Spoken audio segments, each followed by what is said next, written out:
Welcome to the Young Crones Cafe, where you can get a magic brew full of all sorts of information, both witchy and practical. Grab a cup of coffee and join us. I'm Elizabeth, a wordsmith. And I'm Dave, a modern-day sage. We are going to talk about various witchcraft and life topics from a slightly more mature perspective, at least most of the time. Thanks for joining us.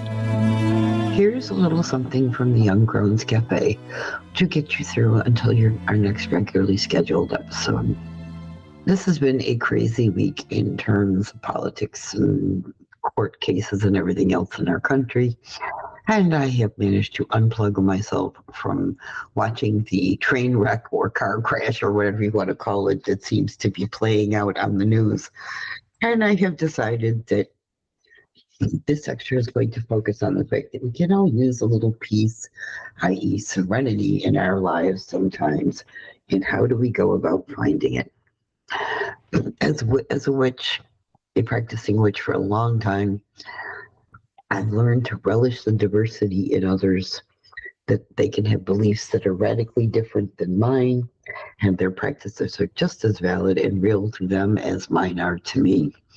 So maybe it's a live and let live attitude that I need to cultivate a bit more of as I watch both sides of a divide in this country. I would like to think that as witches, we're working actively as much as we can to lessen that divide, but that's a subject for another day. Today, we're just going to relish the fact that I can choose to unplug, and I'm going to stay unplugged for a while because the news is making me crazy.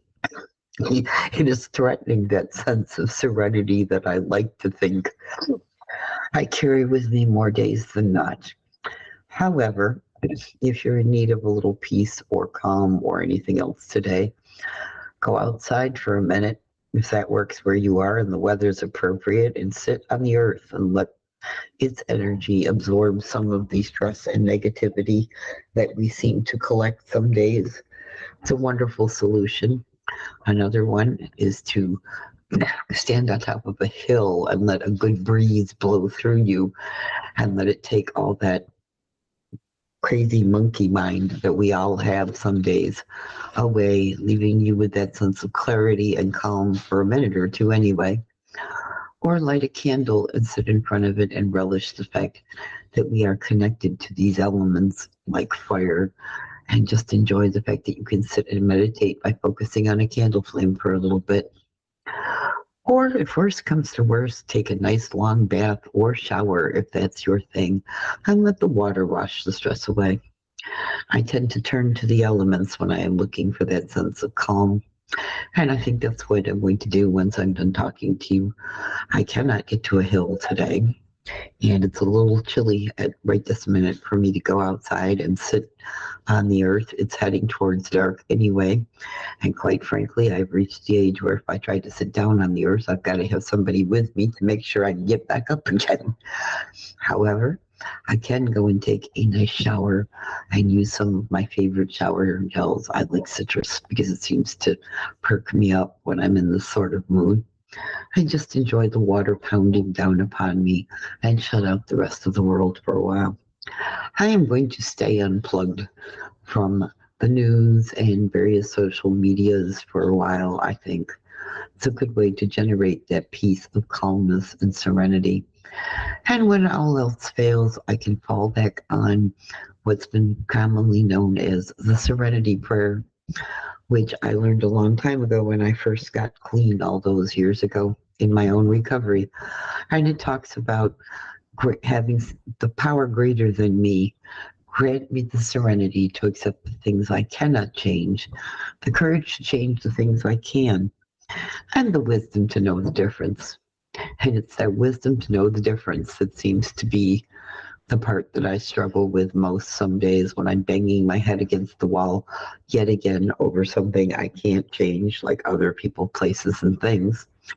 I need to remember that it's all about balance and focusing more on myself and my own practices some days than the world around me, especially when there's things that I cannot fix and shouldn't be trying.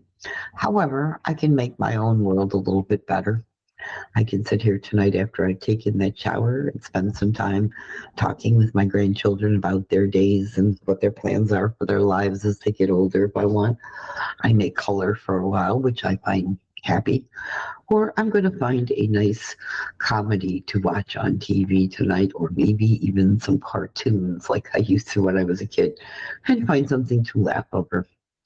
So, with that being said, figure out what you need to do to find your own little bit of serenity and create it. Because once we're living in our own, it is much easier to find like minded people. And with so many of us wanting peace and understanding and an acceptance of diversity, we become much more than the sum of our parts.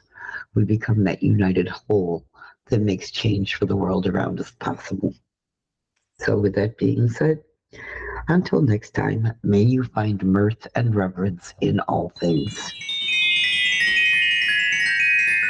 Well, it looks like the coffee cups are empty for this week. We hope you join us again next Tuesday, but you can find us at our website, 2youngcrones.com. That's the number 2, Young Crones. We'd love to have you join our growing online Discord community. Check out our new Patreon presence. Just look for Young Crones Cafe. Through Patreon, you'll be able to make it to our Discord. We are also Young Crones Cafe on Twitter and Facebook. Until then, remember, we are witches who work with energies to effect change. We are believers in both immanent and transcendent divine. We are celebrants of the passage of the solar and lunar cycles. We are hedge walkers who pass back and forth between the worlds of the magical and the mundane. We are seekers of knowledge. And we are walkers of a spiritual tradition we call the path. So mote it be. So mote it be.